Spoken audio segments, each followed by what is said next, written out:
Hello, friends. This is Geely of Daily Inspiration with Geely. I just want to share a success story with you.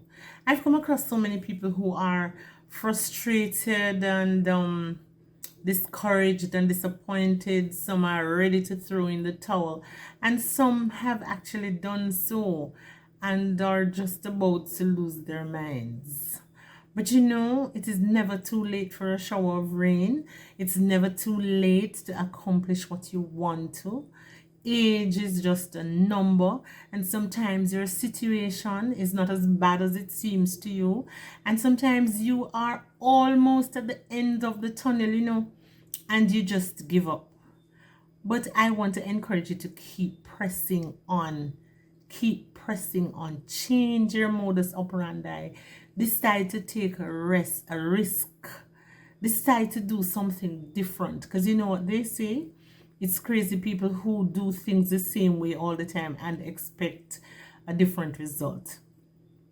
So if you're in a job and you feel stuck, you don't like the job, you want to leave, but you're afraid to leave because some people are afraid of leaving one job to go to another, even though they may be qualified for a position. They become so comfortable in this dead-end job that they're afraid to leave. But you shouldn't be. You should go after what you want. Your dream can come true, right? It can come true. It can come through. So don't give up. Don't be discouraged. Don't feel as though life isn't worth living and you're going to have to continue the way you are. You don't have to go through life being unhappy, discouraged, and disgruntled. There is so much more to life than what you are going through right now. So just decide within yourself that you're going to make a difference in your life. Let me tell you about a gentleman that most of you would have known about. And if you don't really know about him per se, you know about an empire that he has built. Let me just read some facts as I found them. At age 5, his father died and he had to cook for his siblings. At age 16, he quit school. At age 17, he had already lost 4 jobs. He got married at age 18, and between the ages of 18 to 22, he worked as a railroad conductor. When he was 19, he became a father. And when he was 20, his wife left him with the child. He joined the army and he was honorably discharged. He applied to law school and he was rejected. He became an insurance agent and he failed at that. He was a dishwasher for some time and he got into a fight and he was fired.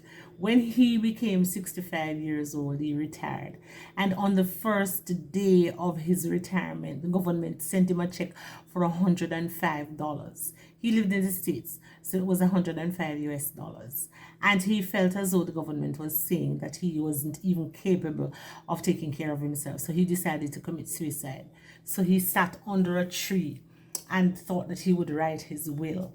But before he was actually finished, he thought about it and said, there are some things that he hadn't done, and this is what he could have done and stuff like that. And so he thought about the things that he hadn't done, and he came up with one thing that he knew that he could do very well, and he could do it better than anybody that he knew, and that was cooking. And so he went and he borrowed $87 from somebody, and he went and bought chicken and decided to fry the chicken. And he went from door to door selling that chicken in a state called Kentucky. By now you know who I'm talking about. Yes. And it did so well that he was able to open a restaurant, and he bought a motel, and he had all sorts of failures. One time the restaurant burnt down and the motel burnt down, and he just never gave up and he continued, and he made himself an empire. And he eventually died at the ripe old age of 90, I think it was. That is the famous Colonel Sanders, who has all these strings of KFC stores all over the world. I think they say there are about 20,000 locations in over 123 countries in the world.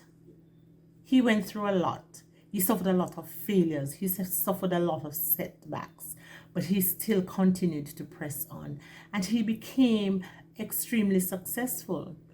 So I'm telling you his story because I know that there are persons who are very distressed about their situation, and you really can make a difference with what is happening in your life. You just have to determine that, look here, I'm going to pull myself out of this hole, pull myself up by the bootstraps, because even now at my age, I kept thinking to myself that what I'm doing is not really what I want to do. And I was standing in the bathroom, and like the Holy Spirit just told me what I really wanted to do. Just like that, the word just came to me, and I said, yes, that really is what I'd like to do, because I like to talk to people. I like to be able to encourage people, to empower, to motivate, and that kind of thing. So whatever came to mind is what I really think would really suit me, because I like working with people. I'm a people person.